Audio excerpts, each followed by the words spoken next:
আবিরের স্তিমিত রাগ খুব বেশি প্রকট হলো না। চুপ থেকে নিজের রাগকে নিয়ন্ত্রণ করার চেষ্টা করছে। তবে মেঘের মেজাজ আজ ভীষণ ফুরফুরে। হাতে থাকা বেলি ফুলের গাজরাগুলো দেখছে আর এক মনে হাসছে। আবিরের মন গলানোর জন্য মেঘ আহ্লাদী কণ্ঠে গান গাইতে লাগলো। কিন্তু আবির হেলমেটের জন্য আবিরের অভিব্যক্তি কোনো মতেই বোঝা গেল না। আবির মেঘকে নিয়ে রাকিবদের বাসায় এসেছে। রাকিবের ছোট ভাই রিমন আবিরকে দেখেই বলল, এতক্ষণে এসেছো তোমরা? ভাইয়া ভীষণ রেগে আছে। কেন?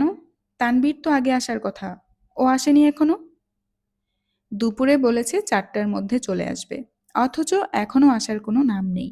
ফোনটা পর্যন্ত বন্ধ করে রেখেছে। ভাইয়া কল দিয়েছে, আমি কতগুলো কল দিলাম, একদম নিরুদ্দেশ হয়ে গিয়েছে। আবির দাঁতে দাঁত পিষে গম্ভীর মুখ করে বলল, কি বলিস? তানবীরের ফোন বন্ধ? দাঁড়া, এখনই কল দিচ্ছি। আবিরের সাথে মেঘও ফ্যাকাশে মুখে তাকিয়ে আছে। বাইক চালাতে গিয়ে কোনো সমস্যাই হলো কিনা। আবির তানবীরকে কল দিতে দিতেই বাসায় ঢুকলো। ছেলেপক্ষ আসেনি এখনো। রাকিব আর রাসেল কাজে ব্যস্ত। আবিরকে দেখে রাগান্বিত কণ্ঠে বলল, তোরা দুই ভাইয়ের থেকে এটা আশা করিনি আমি। আবির মন মরা হয়ে বলল, তানবীর বলেছিল ও থাকবে, আমার একটু লেট হলেও সমস্যা নেই। আর এখন তারই কোনো হদিশ নেই। তারা কত দূর? 10 মিনিট লাগবে বলল, রাসেলের সহজ সরল জবাব।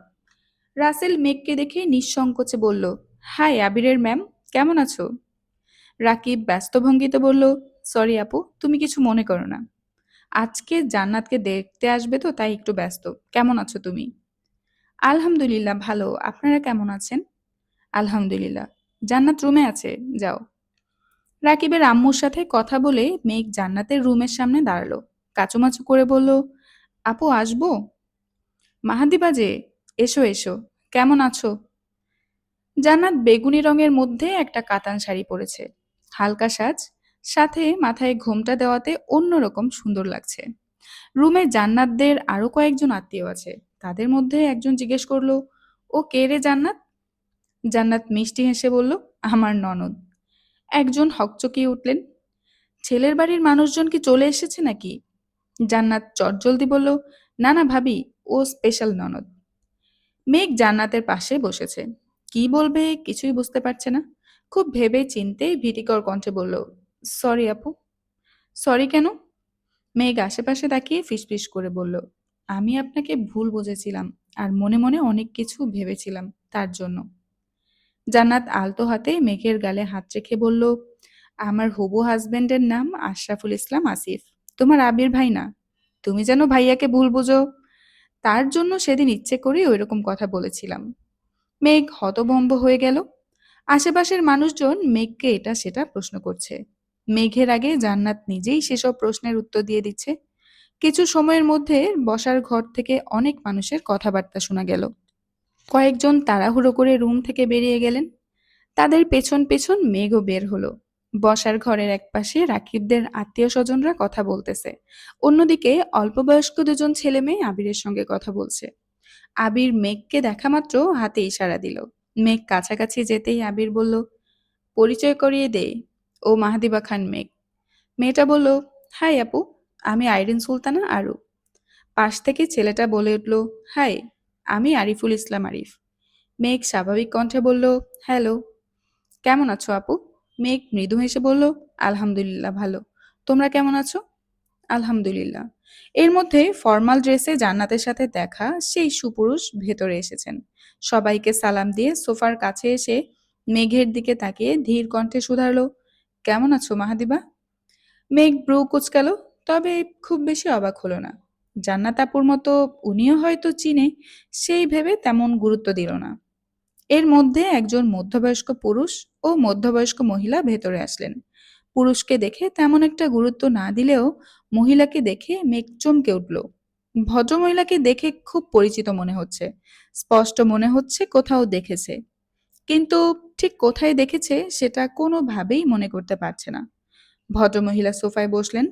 মেঘের অকস্মাৎ মনে পড়ল গত বছর গ্রামের বাড়িতে দেখা হয়েছিল তার সাথে।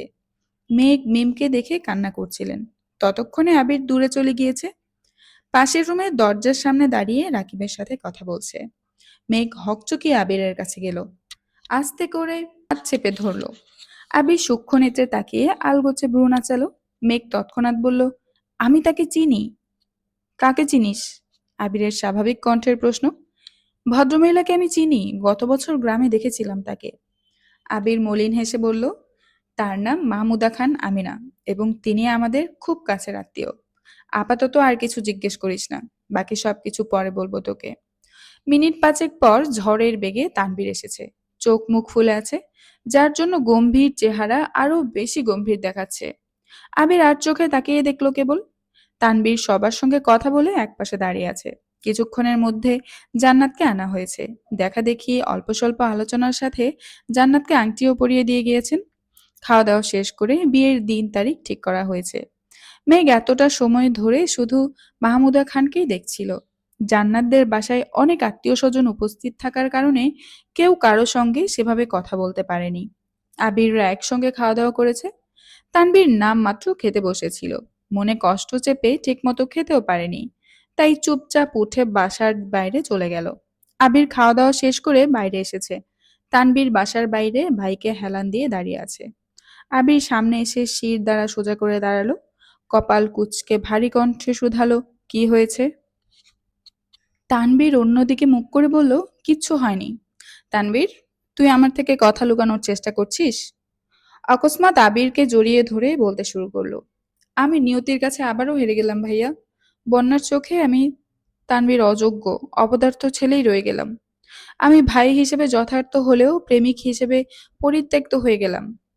বন্যা কি বলেছে? আমাকে বাস্তবতার ৩ পাতা ভাষণ শুনিয়েছে। আবির মৃদু হেসে বলল, এটা আর এমন কি? প্রেমিকার চোখে নিজের প্রেমিক সব সময় নিষ্কর্মা আর অযোগ্যই থাকে। ও কথার মার পেঁচে খুব সুন্দরভাবে বুঝিয়ে দিয়েছে, ওর পরিবারের সিদ্ধান্তর বাইরে কিছুই করতে পারবে না। পরিবারের সিদ্ধান্তের বাইরে কিছু করতে বলেছে কে? তানবীর মুখ ফুলিয়ে রাগী স্বরে বলল, তুমি কি বুঝতেছো না ও আমাকে রিজেক্ট করেছে? আবির সহাস্যে বলল, রিজেক্ট তাকেই করা যায় যার অবস্থান মন আর মস্তিষ্ক কোথাও নেই। হৃদয়ে জায়গা দেওয়া মানুষকে রিজেক্ট করা অসম্ভব। রইল বাকি বাস্তবতার কথা। তুই খুব ভালোভাবেই জানিস বন্যা বাস্তববাদী একটা মেয়ে। সে তো বাস্তবতা নিয়ে জ্ঞান দিবে, এটাই স্বাভাবিক। এই নিয়ে মন খারাপ করে থাকার কোনো মানে হয় না। মাথা গরম না করে সে কি বোঝাতে চেয়েছে সেগুলো বোঝার চেষ্টা কর। তোর ভাগ্য ভালো, একটা ম্যাচিওর মেয়ে পেয়েছিস জীবনে। তোর যা রাগ, তোর বোনের মাথায় ইম্যাচিওর মেয়ে কপালে জুটলে এতদিনে কি যে করতি কে জানে। তুমি আমার বোনকে এভাবে বলতে পারো না। আমার বোন কতটা ভদ্র আর ম্যাচিওর তার বিবরণ আমি তোমাকে দেওয়ার প্রয়োজন মনে করছি না। মানছি একটু আধটু দুষ্টামি করে, তাই বলে এই না যে আমার বোন ইম্যাচিওর। ভবিষ্যতে আমার সামনে বনুর ব্যাপারে আজে বাজে কথা বলার আগে কয়েকবার ভাববে। ভুলে যেও না আমি তোমার সম্বন্ধী হই। অভদ্র ছেলে বউয়ের বড় ভাইকে যথাযথ সম্মান দেয় না। আবির নিজের কপালে আলতোভাবে চাপড় মেরে বলল, উফ, আমি তো ভুলেই গিয়েছিলাম। আসসালামু আলাইকুম ভাইজান, ভালো আছেন ভাইজান? আপনার শরীর মন ভালো আছে তো? অকস্মাৎ মেঘ বেরিয়ে এসে বলল, ভাইয়া, তোমার ফোন বন্ধ ছিল কেন? আবির কথা থামিয়ে অন্যদিকে তাকালো। তানভীর চাপা স্বরে জানালো, এমনিতেই। তুই ভাইয়ের সাথে বাসায় চলে যাস, আমার বাসায় ফিরতে রাত হবে। তোমার কি মন খারাপ? কিছু হয়েছে? তেমন কিছু না। আশানুরূপ উত্তর না পেয়ে মেঘ সামনে চলে গেল। আবির তানভীরের দিকে তাকিয়ে দাঁতে দাঁত চেপে বিড়বিড় করে বলল, এই সম্মানে মন না ভরলে পার্সোনালি দেখা করবেন ভাইজান। আপনাকে একদম সম্মানের চূড়ায় পৌঁছে দিব। তানভীর মলিন হেসে বলল, আমি সাধারণ একজন মানুষ, এত সম্মান দিয়ে আমি কি করব? দিনের অবস্থা ভালো না, মনে হচ্ছে বৃষ্টি নামবে। সাবধানে যেও তোমরা। আচ্ছা, তুইও তাড়াতাড়ি বাসায় আসিস। কোনো কারণে ফোন যদি আবার বন্ধ করেছিস, তাহলে ওই লেভেলের সম্মান দেখাবো তোকে। কথাটা মাথায় রাখিস। মেঘ স্থির নেত্রে আকাশের দিকে চেয়ে রইল। অনবরত বিদ্যুৎ চমকাচ্ছে। দুই একটা বৃষ্টির ফোঁটা মেঘের কপাল আর গাল স্পর্শ করতেই মেঘের ঠোঁটে ঝলমলে হাসি ফুটল। আনন্দিত কণ্ঠে মনে মনে বলল, এই গোধূলি আলোতে আপনার হাতে হাত রেখে বৃষ্টিতে ভিজতে চাই। বৃষ্টির প্রতিটা ফোঁটাকে চিৎকার করে বলতে চাই, এই মানুষটাকেই আমার চাই, সম্পূর্ণ আমার করে পেতে চাই। মেঘের ভাবনা সমাপ্তি হওয়ার আগেই সব সত্যি হয়ে গেল। আবির অকস্মাৎ মেঘের পাশ ঘেঁষে দাঁড়ালো। কণ্ঠে স্নিগ্ধতা মিশিয়ে শুধালো, বৃষ্টিতে ভিজতে মন চাচ্ছে? মেঘ চিবুক নামিয়ে চাপা স্বরে বলল, হ্যাঁ, চল তাহলে। কোলাহল শূন্য নির্জন পথ। রাস্তায় গুটি কয়েক বাইক আপন গতিতে ছুটছে। রাস্তার পাশে একটা দোকানের সামনে বাইক রেখে মেঘের পাশে হাঁটছে আবির। মেঘের বুক কাঁপছে ধুপধাপ করে। এত সহজে আবিরের নিকট ধরা দিবে না ভাবতে থাকা মেয়েটাও নিজের উপর নিয়ন্ত্রণ হারিয়ে ফেলছে। আবির যে তার মায়া দিয়ে প্রতিনিয়ত ভালোবাসার চাদরে মুড়িয়ে নিচ্ছে মেঘকে। নিশ্চুপ মেঘের বুকের ভেতরে থাকা সুপ্ত অনুভূতিগুলো কোনো বাধা মানতে চাইছে না। বৃষ্টি স্নাত গোধূলিকে স্মরণীয় করে রাখতে খুব ইচ্ছে করছে। এদিকে আবির কিছু বলতে চেয়েও বারবার ঢোক গিলে কথা গিলছে। বৃষ্টি স্নাত পথে তার স্প্যারোর হাতে হাত রেখে বুকের বা প্রকোষ্ঠে লুকায়িত কথাগুলো বলার সুপ্ত ইচ্ছে আবিরের মনেও ঘুরপাক খাচ্ছে। কিন্তু অদ্ভুত এক দেয়াল আটকে দিচ্ছে বারবার। ক্ষণে ক্ষণে বৃষ্টি বাড়ছে, সেই সাথে বিদ্যুৎ চমকানোর মাত্রাও বেড়েছে। কিছু সময়ের মধ্যে দুজনেই কাক ভেজা হয়ে গেল। সব দুশ্চিন্তা এস্পার ওস্পার করে আচমকা মেঘের হাতে হাত রাখলো আবির। বৈদ্যুতিক সংঘাতের মতো মেঘ অবিশ্বাস্য দৃষ্টিতে আবিরের চোখে তাকালো। মেঘের কল্পনা বাস্তবে পূর্ণতা পেয়েছে। ভাবতেই চোখে মুখে লজ্জা ফুটে উঠল। মেঘের সম্পূর্ণ দৃষ্টি আবিরের উপর নিবদ্ধ। ঠোঁটের কোণে লেগে থাকা হাসি সরছেই না। আবির অকস্মাৎ বলল, পৃথিবীর কি অদ্ভুত নিয়ম। ইচ্ছের পূর্ণতা মিলেও বাস্তবতা বাধা হয়ে দাঁড়ায়। ক্ষতবিক্ষত হৃদয়টা নিকষ কালো আধারের মতো নিবৃক্ত হয়ে দাঁড়ায়। একদিকে প্রগাঢ় জেদ, অন্যদিকে সীমাহীন ভালোবাসা। দাঁড়িপাল্লার মাপে পার্থক্য করা দুষ্কর। তবে কিসের এত আহাজারি? হার জিতের বাইরেও তো একটা দুনিয়া আছে। কেন বুঝতে চায় না কেউ? আবিরের চোয়াল শক্ত, সন্তর্পণে বুকে চাপা নিঃশ্বাসটা ত্যাগ করল। ভালো লাগায় বিহ্বল মুহূর্তে আবিরের এহেন আচরণ মেঘের ছোট্ট মগজে বিশেষ প্রভাব ফেলল। আহ্লাদিত মনে চিন্তার ছাপ পড়ল। মেঘ হতভম্ব হয়ে আওড়ালো, কি হয়েছে? বৃষ্টিতে ভিজে আবিরের চুল কপালের উপর লেপ্টে পড়েছে। চুলের আগা, চোখ ছুঁই ছুঁই। আবির এক হাতে চোখের ওপর থেকে চুল সরিয়ে নিভু নিভু কণ্ঠে বলল, এই পৃথিবীতে প্রতিটা মানুষের জীবনে সবচেয়ে গুরুত্বপূর্ণ ব্যক্তি হলো মা। সেই মায়ের লাশ দেখার বা ছোঁয়ার অধিকার যদি কোনো সন্তানের না থাকে, তাহলে সেই সন্তান পৃথিবীতে বেঁচে থেকেও মৃত। মেঘ অতর্কিতে ভ্রু কুঁচকাল। আবির হঠাৎ কি বলছে? মেঘ কিছুই বুঝতে পারছে না। আবির অসীম দূরত্ব থেকে দৃষ্টি সরিয়ে মেঘের দিকে তাকিয়ে ভরাট কণ্ঠে বলল, রাকিবদের বাসায় যে ভদ্রমহিলাকে দেখেছিস, তিনি আর কেউ নয়, তোর, আমার, আমাদের সবার একমাত্র ফুপ্পি। এই কথা শোনা মাত্র মেঘের শরীরের রক্ত সঞ্চালন বন্ধ হওয়ার অবস্থা হলো। মেঘ অকস্মাৎ চিৎকার করলো, কি? আবির সরু নেত্রে মেঘকে দেখছে। মেঘ দুচোখ এমনভাবে প্রশস্ত করেছে যেন এক্ষুনি চোখ দুটো কোটর ছেড়ে বেরিয়ে আসবে। চোখে মুখে অবিশ্বাসের ছাপ। এই কথা কখনোই বিশ্বাসযোগ্য নয়। জন্মের পর থেকে মেঘ জেনে এসেছে তাদের বাবা চাচা তিনজন। এত বছর পর হঠাৎ করে ফুপ্পি আসবে কোথা থেকে? আবির গম্ভীর কণ্ঠে বলল, আমি জানি তুই বিষয়টা এত সহজে মানতে পারবি না, কিন্তু কিছু সত্যি কঠিন হলেও মেনে নিতে হয়। মেঘের দম বন্ধ হয়ে আসছে, গলা শুকিয়ে যাচ্ছে। ভদ্রমহিলাকে দেখে তখন কত শত প্রশ্ন মাথায় ঘুরপাক খাচ্ছিল, অথচ আবিরের কথা শুনে এক মুহূর্তেই সব প্রশ্ন উধাও হয়ে গেল। মেঘ আতঙ্কিত কণ্ঠে শুধালো, আপনি আমার সাথে মিথ্যা কথা বলছেন, তাই না? তোর চোখে চোখ রেখে মিথ্যা কথা বলার সাধ্যি আমার নেই, ভরাট স্বরে বলল আবির। মেঘ বাকরুদ্ধ হয়ে আছে। বৃষ্টি কমেছে অনেকক্ষণ হলো। গাছের পাতা বেয়ে অল্প স্বল্প পানি পড়ছে। আবির ভারী কণ্ঠে আবার বলল, তোকে তো আগেই বলেছি, তার নাম মাহমুদা খান আমিনা। নাম শুনে কি তোর মনে হচ্ছে না? সত্যি এটাই। তিনি আলী আহমদ খান মোজাম্মেল খানের একমাত্র ছোট বোন এবং ইকবাল খানের একমাত্র বড় বোন। মেঘের নিষ্পন্দ দুচোখ অবিশ্বস্ত বার্তায় মস্তিষ্কে স্নায়ুযুদ্ধ চলছে। মায়াভরা দৃষ্টিতে আতঙ্কের ছাপ। ভদ্রমহিলার লুকোচুরি আচরণ, কান্নাভেজা চোখ দেখে গত বছরই সন্দেহ হয়েছিল মেঘের, কিন্তু রক্তের সম্পর্কের কথা ভাবতেও পারেনি কখনো। মেঘ ভাবনা চিন্তা করে শান্ত গলায় প্রশ্ন করল, এত বছরে কোনোদিন ওনাকে আমাদের বাসায় যেতে দেখিনি। আব্বুদের আপন বোন হলে বাসায় যায় না কেন? আবির মৃদু হাসল। ভরাট কণ্ঠে বলল, ওনাকে বাসায় যেতে দেখবি কিভাবে? তোর জন্মের প্রায় 10-12 বছর আগে উনি খানবাড়ি ছেড়েছেন। মেঘ ব্রু কুঁচকে আওড়ালো, কেন? কি হয়েছিল? আবির শান্ত কণ্ঠে বলা শুরু করলো, ফুপি যখন ভার্সিটিতে পড়াশোনা করতেন তখন অনাকাঙ্ক্ষিতভাবে ফুপাজির সাথে প্রেমের সম্পর্ক গড়ে উঠেছিল।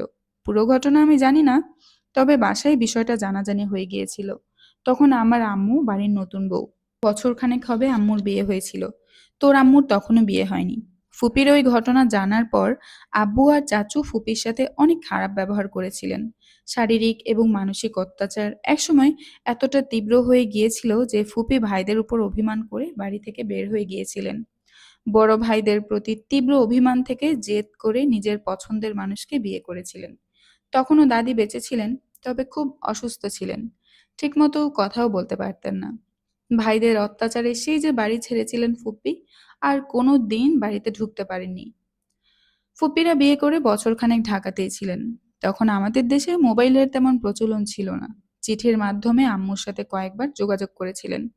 ফুপ্পি বাড়ি ছাড়ার ১ বছরের মাথায় দাদি মারা গিয়েছিলেন। ভাগ্যক্রমে তখন মেজো মামা আমাদের বাসায় ছিল। ঢাকায় চাকরির পরীক্ষা দিতে এসেছিলেন। আম্মু মেজো মামাকে ফুপির বাসার ঠিকানা দিয়ে দাদির মৃত্যুর খবর পাঠিয়েছিলেন। এই কথা আব্বুরা কেউ জানতেন না। দাদির লাশ দেখতে ফুপ্পি ফুপাজি দুজনেই এসেছিলেন। তখন আসিফ ভাইয়া ফুপির পেটে ছিল। আমাদের বাসায়ও তখন এরকম ছিল না। ফুপি আমাদের বাড়ির চৌকাঠে পা রাখতেই আব্বুর চোখ পড়ল দরজায়। সঙ্গে সঙ্গে চিৎকার করেন। ১ সেকেন্ডের মধ্যে দাদুর লাশ চাদর দিয়ে ঢেকে রান্নাঘর থেকে দা নিয়ে বের হয়েছিলেন। ফুপি চৌকাঠ পার করার চেষ্টা করলেই খুন করে ফেলবেন। পাড়া প্রতিবেশীতে বাড়ি ভর্তি ছিল তখন। চাচু কাকামণি সহ আশেপাশের মানুষজন কোনো মতে আব্বুকে থামিয়েছিলেন। দাদুর লাশ ছোঁয়া তো দূর, ফুপিকে লাশ দেখতে পর্যন্ত দেননি। লাশ দাফন করে বাসায় পা রেখে আব্বুর প্রথম প্রশ্নটা করেছিলেন, মাহমুদাকে খবর দিয়েছে কে? মায়ের মৃত্যুর শোকের থেকেও সেদিন হাজার গুণ বেশি প্রখর ছিল আব্বুর রাগ। জিজ্ঞাসাবাদ করে কোনোভাবে জানতে পেরেছিলেন আম্মু খবর পাঠিয়েছিলেন। সেদিন সেই অবস্থাতেই আম্মুকে বাসা থেকে বের করে দিয়েছিলেন। অথচ ফুপ্পি তারই মায়ের পেটের বোন ছিল। সেই বোনকে খবর দেওয়ার শাস্তিস্বরূপ আম্মুকে কয়েক মাস নানা বাড়িতে থাকতে হয়েছিল। বড় মামা আব্বুর খুব কাছের মানুষ ছিলেন। তখন বড় মামা আত্মীয় স্বজনরা অনেক বোঝানোর পর একসময় আব্বু গিয়ে আম্মুকে নিয়ে এসেছিলেন। তবে আব্বুর শর্ত একটাই ছিল, আর কোনো দিন আম্মু যেন ফুপির সাথে যোগাযোগ না করেন। নিজের সংসার বাঁচাতে বাধ্য হয়ে আম্মু সেই শর্ত মেনে নিয়েছিলেন। মেঝো মামা ফুপির বাসায় গিয়ে সব ঘটনা বলে এসেছিলেন। সেদিন থেকে আজ পর্যন্ত ফুপির সাথে বাসার কারোর যোগাযোগ নেই। মেঘ এতক্ষণ যাবৎ নির্বাক চোখে আবিরের মুখের দিকে তাকিয়েছিল।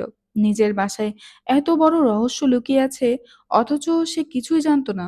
আবির গলা খাকারি দিয়ে গম্ভীর কণ্ঠে বলল, তুই আমাকে হিটলার বলিস, অথচ আমার থেকেও অনেক বড় মাপের মানুষজন এত বছর যাবৎ খানবাড়িতে রাজত্ব করে আসছেন, যাদের কথার উপর কারো কথা চলে না, যাদের ইচ্ছের বিরুদ্ধে কেউ কিছু করতে পারে না। ফুপি নিজের পছন্দের মানুষকে বিয়ে করার অপরাধে মায়ের লাশ দেখার অধিকারটা পর্যন্ত হারিয়েছেন। এতগুলো বছর যাবৎ বাবার বাড়িতে পা রাখতে পারেন না। কতটা নিষ্ঠুর হলে মানুষ এমন কাজ করতে পারে? তাদের কাছে ভাই-বোন, সন্তানদের মানসিক শান্তির থেকেও আত্মসম্মান, সমাজের চোখে নিজেদের অবস্থান ঠিক করা, এগুলোই বেশি গুরুত্বপূর্ণ। তানভীরের সাথে কি ঘটেছিল এবং তারপর বাসায় ঠিক কি কি হয়েছিল, সেগুলো আশা করি তোর মনে আছে। ফুপি আর তানভীর না, তাদের জন্য কাকামণির জীবনটাও একসময় তিক্ততা ডুবে গিয়েছিল।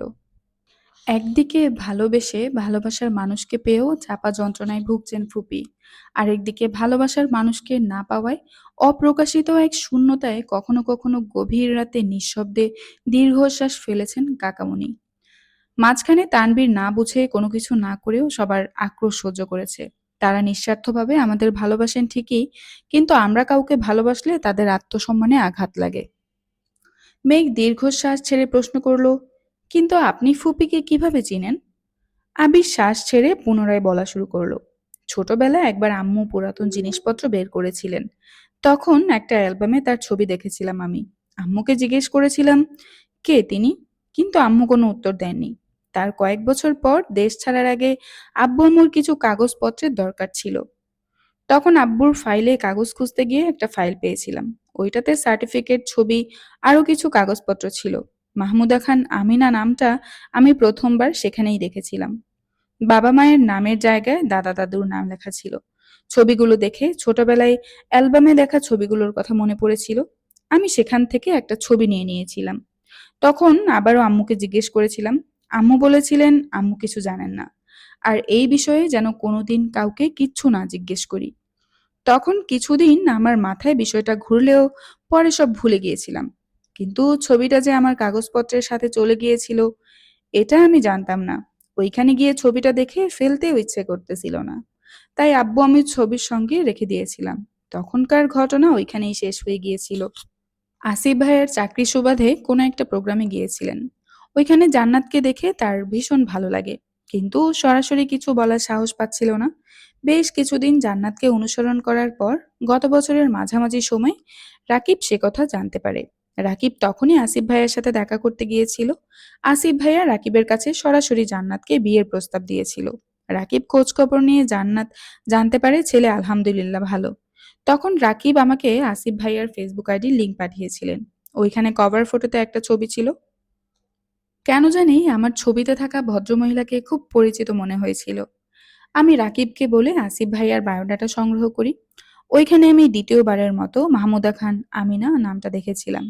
সেদিন প্রথমবারের মতো আমি আমার জীবনের সবচেয়ে বড় ধাক্কাটা খেয়েছিলাম। আমি সব খুঁজে সেই পুরনো ছবিটা বের করে বারবার ফেসবুকের ছবির সাথে মেলানোর চেষ্টা করছিলাম। অস্থিরতায় সেদিন প্রায় মরতে বসেছিলাম। নিজের চোখকে বিশ্বাস করতে পারছিলাম না। বিশ্বাস করতে কষ্ট হচ্ছিল যে আমার একজন ফুপি আছে, তাও আবার জীবিত। পরিস্থিতি সামলানোর বিন্দু মাত্র শক্তি আমার ছিল না। সেই রাতেই তানবীর আর রাকিবকে আসিফ ভাইয়ার বাসায় পাঠিয়েছিলাম। ফুপির সাথে প্রথমবারের মতো ফোনে কথা বলেছিলাম। নাম পরিচয় বলার পর তার সে কি কান্না! তানবীর আর আমার মতো রাকিবও হতবম্ব হয়ে গিয়েছিল। বিয়ের আলোচনা ওইখানেই স্টপ হয়ে গিয়েছিল। অফিসিয়াল কাজে আসিফ ভাইয়াকেও ১ বছরের জন্য দেশের বাইরে যেতে হয়েছিল। অবশেষে আমি ফিরলাম। ভাইয়াও এসেছে কিছুদিন হলো। তারপর আমরা ফুপিদের বাসায় গেলাম, কথাবার্তা বললাম। বাকিটা তো আজ দেখলি। মেঘের গলায় আটকে থাকা নিঃশ্বাসটা দীর্ঘশ্বাস হয়ে বেরিয়ে এসেছে। মেঘের অনাড়ম্বর জীবনের অন্তরালে কত কিছু ঘটেছে। অথচ মেঘ কিছুই জানত না। মেঘ হঠাৎই উদ্বিগ্ন কণ্ঠে শুধালো, তিনি গত বছর আমাদের গ্রামের বাড়িতে গিয়েছিলেন কিভাবে? তাছাড়া এক শহরে থেকেও এত বছরে আব্বু, বড় আব্বুর সাথে দেখা হলো না। ফুপিকে গ্রামে নেওয়ার পরিকল্পনাটা আমার আর তানবীরের ছিল। ফুপির খুব ইচ্ছে ছিল ভাই ভাবি আর তোদেরকে দেখার। আব্বু বাসায় আসতে নিষেধ করেছিলেন, গ্রামে যাওয়া তো নিষেধ ছিল না। তাছাড়া তারা অনেক বছর যশোর ছিলেন। ঢাকায় এসেছেন কয়েক বছর হবে। এত বিস্তারিত নাম আমি জানি না। তোকে জানানোটা প্রয়োজন ছিল তাই জানালাম। আপাতত বাসার কাউকে এ ব্যাপারে কিছু জিজ্ঞেস করার প্রয়োজন নেই। এমনিতেই অনেক রাত হয়ে গিয়েছে। তাড়াতাড়ি চল, বাসায় যেতে হবে। আধার রাতের বিষণ্ণ আকাশটা আজ একটু বেশি নিস্তব্ধ। বৃষ্টিশূন্য রাত অতি সন্তর্পণে অব্যাহত চাইছে। বাতাসের শান্ত প্রবাহে ভেজা ফুলের ঘ্রাণ, অনুভূতির হৃদয়ে অশ্রুরা রিক্ত। স্মৃতির শহর বিধ্বস্ত। অতীতের অবিশ্বাস্য তৃপ্ত স্মৃতিগুলো উষ্ণ বুকে ব্যথার প্রহার সৃষ্টি করছে। বিষাদগ্রস্ত মন আগুনের তাপের ন্যায় উত্তপ্ত গা। ঝাপসা চোখের দৃষ্টি কারো ঘোরে প্রবল ভাবে আচ্ছন্ন। মস্তিষ্কের অনবরত কম্পন। ছায়াপথের নিস্তব্ধতা যেমন কাটছে না, তেমনি মেঘের শরীরের তাপমাত্রাও নামছে না। এই জ্বর শুধু বৃষ্টিতে ভেজার কারণে হয়নি। বৃষ্টির ফোঁটার মতো অপ্রত্যাশিত সত্যিগুলো শরীরের প্রতিটা লোমকূপ দিয়ে ভেতরে প্রবেশ করে হৃৎপিণ্ডটাকে ক্ষতবিক্ষত করে দিয়েছে। কল্পনার জগতে বিচরণ করা লাল নীল স্বপ্নগুলো আবছা আলোতে ভীষণ ভুতুড়ে লাগছে। নির্মলতার জীবনে সদ্য আবিরের প্রণয় ঘোরে বন্দী হয়েছিল মেঘ। নীল রঙা আকাশের শুভ্র মেঘের মতো আবিরের মনের ঘরে উকি দিচ্ছিল। অথচ কি থেকে কি হয়ে গেল! পরিবার নামক বেড়াজালে আবদ্ধ হয়ে গেল দুজনেই। ভালোবাসার পায়ে শিকল বেঁধে নদীতে ফেলার উপক্রম হয়েছে। ফুপি কাকামণি দুজনের জীবনের গল্প দুই রকম ভাবে লেখা। একজন প্রিয় মানুষ পেয়েও সব হারা, অন্যজন সব পেয়েও প্রিয় মানুষ হারা। অল্প কয়েক মাসে মেঘ আবিরকে ভালোবেসে ফেলেছে। যেই ভালোবাসার সম্পর্ক অপ্রকাশিত হলেও অদ্ভুত রকম মজবুত। মেঘের মনে টানাপোড়েন চলছে। একবার বন্যার তানভীরের কথা ভেবে শঙ্কিত হচ্ছে, আবার আবিরের কথা ভেবে শঙ্কিত হচ্ছে। জ্বরের ঘোরে সারা রাত আবোল তাবোল বলেছে। শেষ রাতের দিকে শরীর কাঁপুনি দিয়ে জ্বর এসেছিল। বেলা হতে হতে জ্বর কিছুটা কমেও গিয়েছে। আবির অফিসের জন্য রেডি হয়ে বেরিয়েছিল। মেঘের রুমের সামনে এসে মুলায়ম কণ্ঠে ডাকলো, আমি কি আসতে পারি? মেঘ উত্তপ্ত চোখে তাকিয়ে মৃদুস্বরে বলল, আসুন। আবির রুমে এসে মেঘের কপালে হাত রেখে ভ্রু কুঁচকাল। সহসা টেবিলের উপর থেকে ওষুধ হাতে নিয়ে রাগী স্বরে শুধালো, রাতে ওষুধ রেখে গিয়েছিলাম। খাসনি কেন? ওষুধ খেতে ইচ্ছে করেনি, তাই খাইনি। আমি ভেবেছিলাম জ্বর আসবে না। কেন? জ্বর কি তোর নানা শ্বশুর লাগে, যে নাত বউয়ের মনের কথা মেনে চলবে? আবিরের ঠোঁটে হাসি দেখে মেঘের খুব রাগ হলো। তেজপূর্ণ কণ্ঠে বলে উঠল, এত কিছু জানার পরও আপনি হাসতেছেন কিভাবে? ফুপ্পির জন্য আপনার কি একটুও মায়া হচ্ছে না? মাই ডিয়ার স্প্যারো, এই বাসায় মায়া দিয়ে কোনো কাজ হবে না। অন্ততপক্ষে আমার আব্বুর সামনে তো হবেই না। যা করতে হবে পরিকল্পনা করে করতে হবে। আমি আর তানভীর ভাবছি কোনোভাবে ফুপির সাথে বাসার মানুষদের দেখা করানো সম্ভব হয় কিনা। মেঘ তৎক্ষণাৎ শোয়া থেকে উঠল, উত্তেজিত কণ্ঠে আওড়ালো, আমি কি কোনোভাবে সাহায্য করতে পারি? আপনাদের সাহায্য করতে পারলে আমার খুব শান্তি লাগবে। জি না ম্যাম, আপনি এখন ওষুধটা খেয়ে চুপচাপ ঘুম দেন, তাহলে আমার খুব শান্তি লাগবে। মেঘ চোখ কুঁচকে ঠোঁট গোল করে তীক্ষ্ণ দৃষ্টিতে তাকালো। আবির ঔষধ আর পানির গ্লাস এগিয়ে দিল। মেঘ ওষুধ খেয়ে চুপচাপ শুয়ে পড়েছে। মেঘের আকস্মিক পরিবর্তনে আবির কিঞ্চিৎ স্তম্ভিত হলো। কয়েক মুহূর্ত মেঘের বন্ধ চোখের পাতায় চেয়ে থেকে নিঃশব্দে বেরিয়ে গেল। আবির নিজের কেবিনে বসে আছে। সম্মুখে তানবীর বসা। বন্যার সাথে ওই ঘটনার পর থেকে তানবীর কেমন যেন হয়ে গিয়েছে। চাকরির প্রত্যাশায় শুরু করা পড়াশোনা ধীরে ধীরে গতি হারিয়ে ফেলতেছে। বাসায় কারোর সাথে তেমন কথা বলে না, বন্ধুদের সাথেও দেখা করে না। এমনকি কিছুদিন যাবৎ আবিরকেও এড়িয়ে চলছে। তাই আবির কল দিয়ে অফিসে আসতে বলেছিল। আবির রাগী স্বরে ধমক দিল, তোর কি সমস্যা? আমি মানুষটাই পরিপূর্ণ একটা সমস্যা। আমি স্বপ্ন দেখলে সমস্যা, আবার না দেখলেও সমস্যা। নিঃশ্বাস নিলেও সমস্যা, আর না নিলেও সমস্যা। আমার পদে পদে শুধু সমস্যা আর সমস্যা। আবির কয়েক সেকেন্ড চুপ থেকে আচমকা ভারী কণ্ঠে প্রশ্ন করলো, তোর সঙ্গে মজা করার জন্য ডাকিনি। তোকে শেষবারের মতো জিজ্ঞেস করছি, তুই কি বন্যাকে ভালোবাসিস? তানভীর আবিরের দিকে তাকিয়ে প্রবলভাবে মাথা দুলিয়ে নিরেট কণ্ঠে জবাব দিল, হ্যাঁ। আমি তানভীর খুব ভাবনা চিন্তা করে সম্পূর্ণ সজ্ঞানে বলছি বন্যাকে ভালোবাসি। এটা যদি আমার ভুল হয়, তাহলে এই ভুলের অনলে আমি পুড়ে যেতে চাই। বন্যা যখন পুরা ছাই স্পর্শ করবে, তখন আমি চিৎকার করে বলবো, এই বেপরোয়া ছেলেটা তোমাকে খুব ভালোবাসে বন্যা। আবির নিঃশব্দে হেসে বলল, তোর মনে সারাক্ষণ এসব চলে? তানভীর ক্ষীণ হেসে বলল, সরি ভাইয়া, ভালোবাসি কিনা জানতে চাইলে তাই এভাবে বলে ফেলেছি। সত্যি বলতে আমি বন্যাকে নিয়ে অনেক ভেবেছি। প্রথমে ভালো লাগা ভেবে ঘোর কাটানোর অনেক চেষ্টাও করেছি, কিন্তু সময়ের সাথে সাথে মনের সাথে কুলাতে পারছিলাম না। যখন বুঝতে পেরেছি আমার হৃদয়ে বন্যা স্থায়ী বাসিন্দা হয়ে গিয়েছে, তখন নিজের ব্যর্থতা মেনে নিয়েছি। রাকিব ভাইয়া, রাসেল ভাইয়া এবং তোমাকেও জানিয়েছি। অবশ্য ততদিনে তুমি জেনে গিয়েছিলে। বন্যা আমার ঘোর না ভাইয়া, ও আমার বুকের বাঁ পাশে নীল কুঠুরির রঙিন প্রজাপতি। কিন্তু সে যে আমার ধরাছোঁয়ার বাইরে। তার দৃষ্টিতে আমি অপদার্থ, অযোগ্য একটা ছেলে। এই জন্যই তো এই কয়দিনে একটা কল পর্যন্ত দেয়নি। আবির চোখ রাঙিয়ে কিছুক্ষণ চেয়ে থেকে হঠাৎই বলে উঠল, এক মুহূর্তের জন্য মেনে নিলাম তুই অযোগ্য, কিন্তু তোর ভালোবাসা কি খুব যোগ্য? আমার প্রশ্ন হলো, তোর ভালোবাসা কি বিয়ের যোগ্য, নাকি এখনো মনে দুটা না আছে? জানিস তো, মনের কোণে অভিশঙ্কা নিয়ে প্রেম হয়, কিন্তু সারা জীবন পাশে থাকার সাহস হয় না। তোকে নির্ভীক ভঙ্গিতে বলতে হবে, যে কোনো মূল্যেই হোক বন্যাকে তোর চাই। প্রেমিকা কোনো কারণে রাগ দেখালে প্রেমিকার উপর রাগ করে যোগাযোগ বন্ধ করাটা বোকামি। বরং প্রেমিকার রাগের কারণ উদ্ঘাটন করাটা একজন আদর্শ প্রেমিকের কর্তব্য। বন্যা তোকে ভালোবাসে, তাই ওর রাগ। অভিমান প্রকাশের একমাত্র জায়গা তুই। হয়তো মেঘের মতো ও সরাসরি কিছু বলতে পারে না, কিন্তু তোর উচিত তার কথার সঠিক মানেটা বোঝা। ভাই, ভালোবাসার মূল্য ভালোবেসেই দিতে হয়। তানবীর ঢোক গিলে অক্লিষ্ট কণ্ঠে শুধালো, এখন আমার কি করা উচিত? আবির মেকি স্বরে বলল, বুড়িগঙ্গাতে একটা ডুব দিয়ে আসিস। মজা করো না ভাইয়া, আমি খুব সিরিয়াস। আবির শান্ত গলায় জানতে চাইল, তুই যে চাকরির প্রস্তুতি নিচ্ছিস, এটা কি বন্যা জানে? জানি না, আমি কিছু বলিনি। বনু বলেছে কিনা জানি না। বাহ, অসাধারণ। এই বিষয়ে আর কিছুই বলার নেই আমার। আজেবাজে সব চিন্তা বাদ দিয়ে পড়াশোনায় মনোযোগ দে। আমি কথা দিচ্ছি, তোর বন্যাকে এনে দেওয়ার দায়িত্ব আমার। সত্যি? পুরোপুরি সত্যি। দাঁড়াও, তোমাকে একটু জড়িয়ে ধরি। এখন জড়িয়ে ধরতে হবে না, যখন প্রয়োজন হবে তখন ধরিস। ধাবমান সময়ের সাথে পাল্লা দিয়ে চলা সম্ভব না। আবিরের কথা মতো পড়াশোনায় মনোযোগী হয়েছে তানবীর। বন্যার সাথে কথা হয় না 15 দিন হলো। মেঘের জ্বর কেটে গেলেও মন হালকা হয়নি এখনো। ফুপ্পি, আবির, বড় আব্বুর চিন্তায় ইদানিং মন একটু বেশিই খারাপ থাকে। আবিরের সাথে কথা হয় না, দেখাও হয় না ঠিক মতো।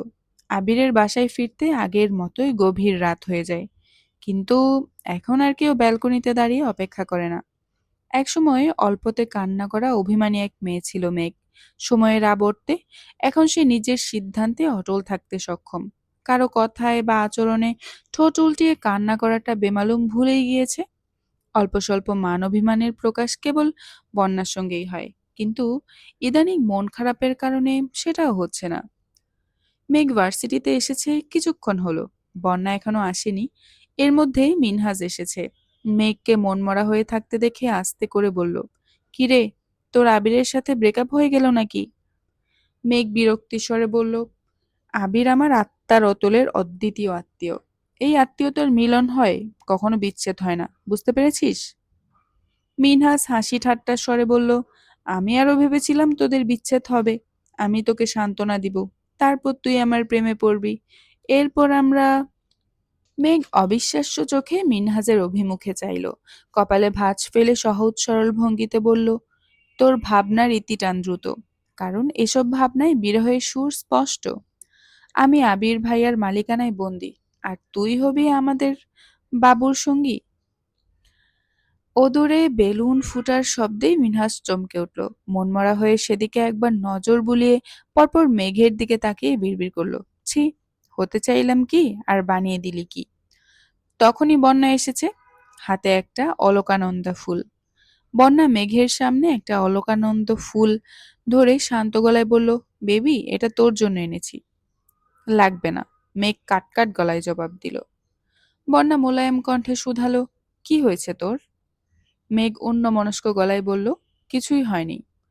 ইদানিং আমার সাথে কথা বলছিস না কেন? তোর সাথে কথা বলার প্রয়োজন মনে করছি না, তাই বলছি না। কেন? আমি কি করেছি? বন্যার অবোধ প্রশ্ন।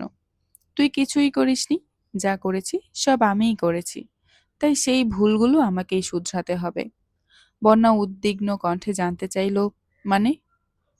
মেঘ গাছের ডালে একাকী বসে থাকা একটা পাখির দিকে তাকিয়ে আনমনে বলল, মানুষ নিরন্তর সুখের নীড় খোঁজে, কষ্ট আড়াল করে প্রতিনিয়ত স্বভাব সিদ্ধ হাসে।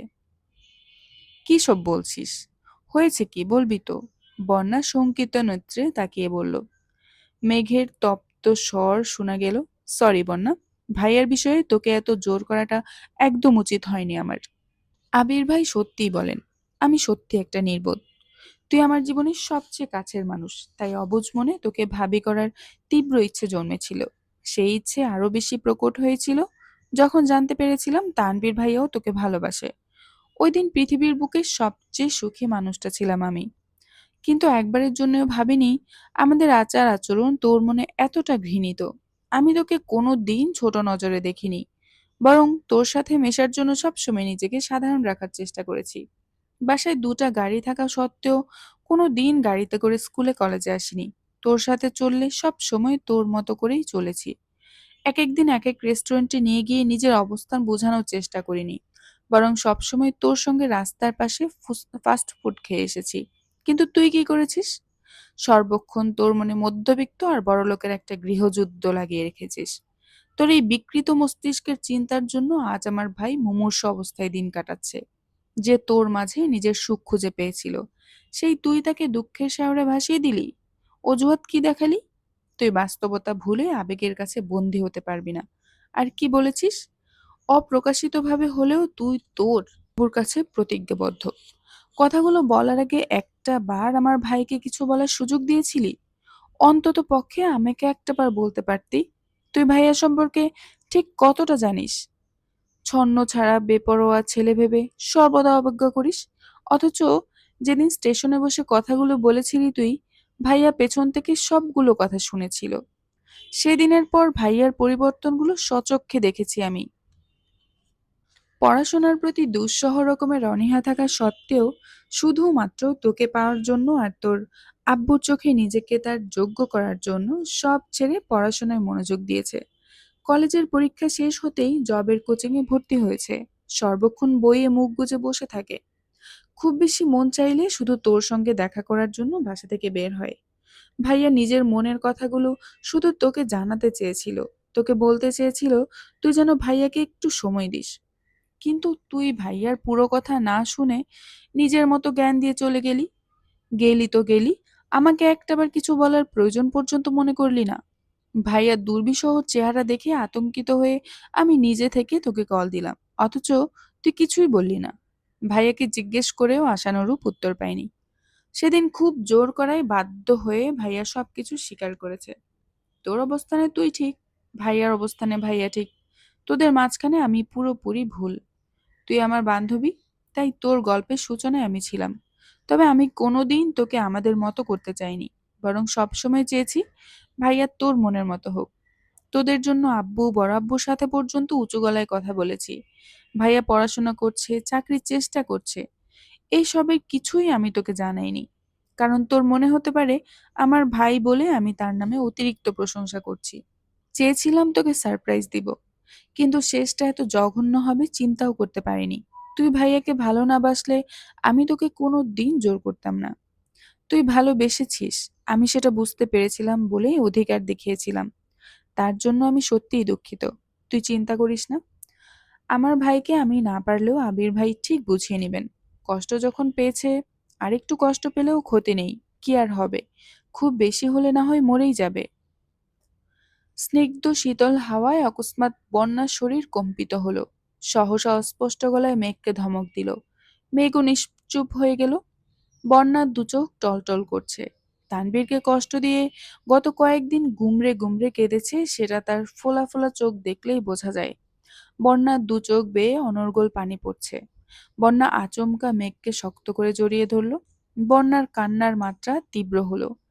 মেঘ মনটাকে প্রথমে অভিমানের খোলসে আবৃত রাখতে চাইলেও বেশিক্ষণ রাখতে পারল না। দুহাতে জড়িয়ে ধরল বন্যাকে।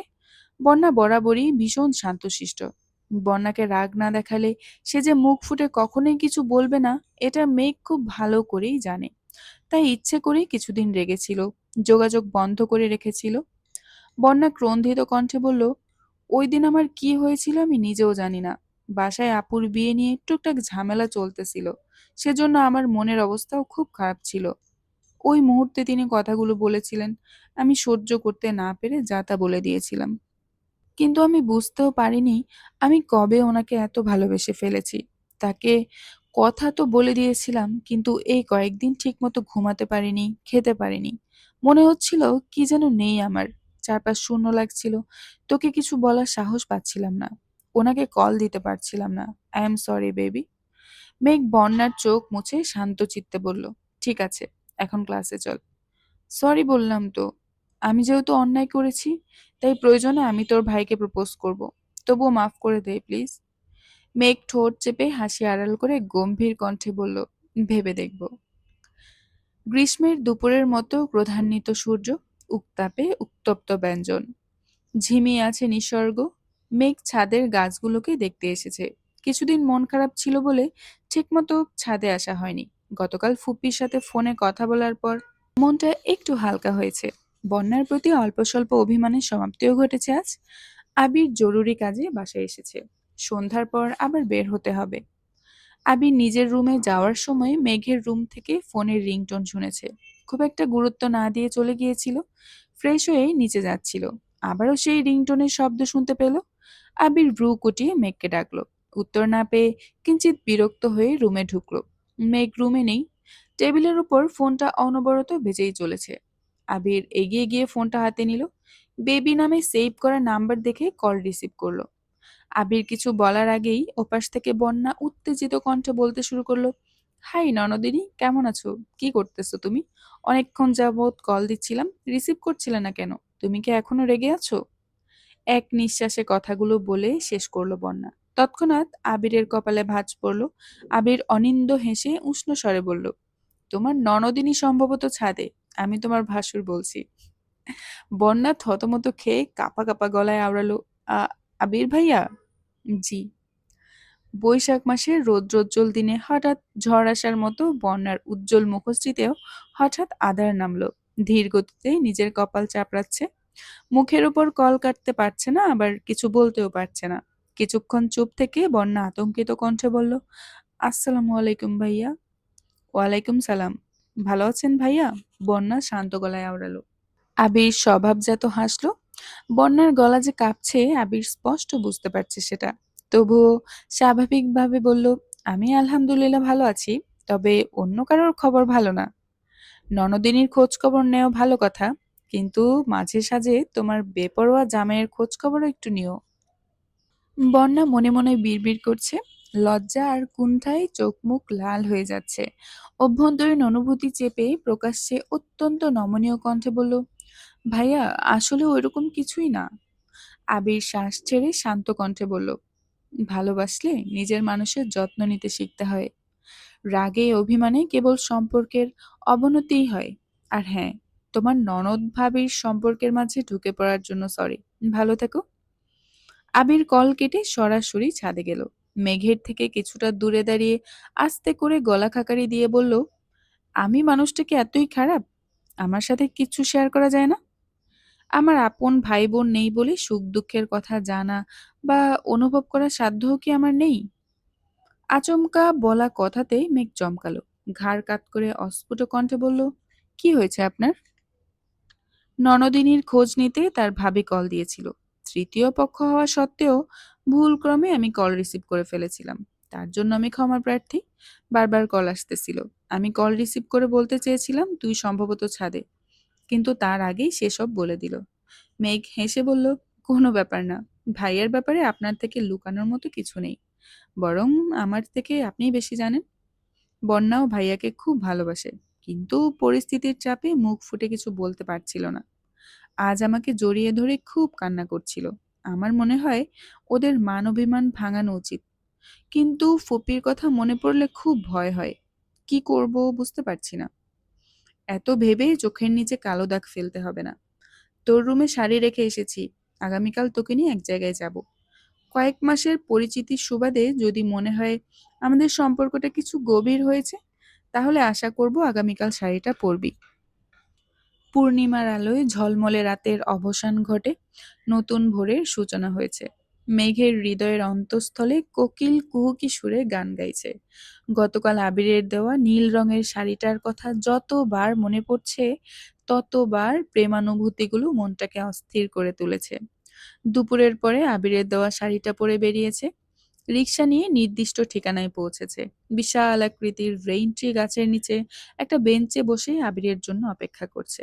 প্রিয় পুরুষের জন্য জীবনে প্রথমবার শাড়ি পরেছে মেঘ। তাই সব অস্বস্তি আজ লজ্জায় রূপ নিয়েছে। বাইকের শব্দে বুকটা অকস্মাৎ মোচড় দিয়ে উঠল। মেঘের আবছা দৃষ্টি পড়ল সেদিকে। নীল রঙের পাঞ্জাবিতে আবিরের অবয়ব দেখে থুতনি ঠেকল টুটিতে। আবির সামনে এসে দাঁড়াতেই মেঘও উঠে দাঁড়ালো, তবে নজর স্থির ভূতলে।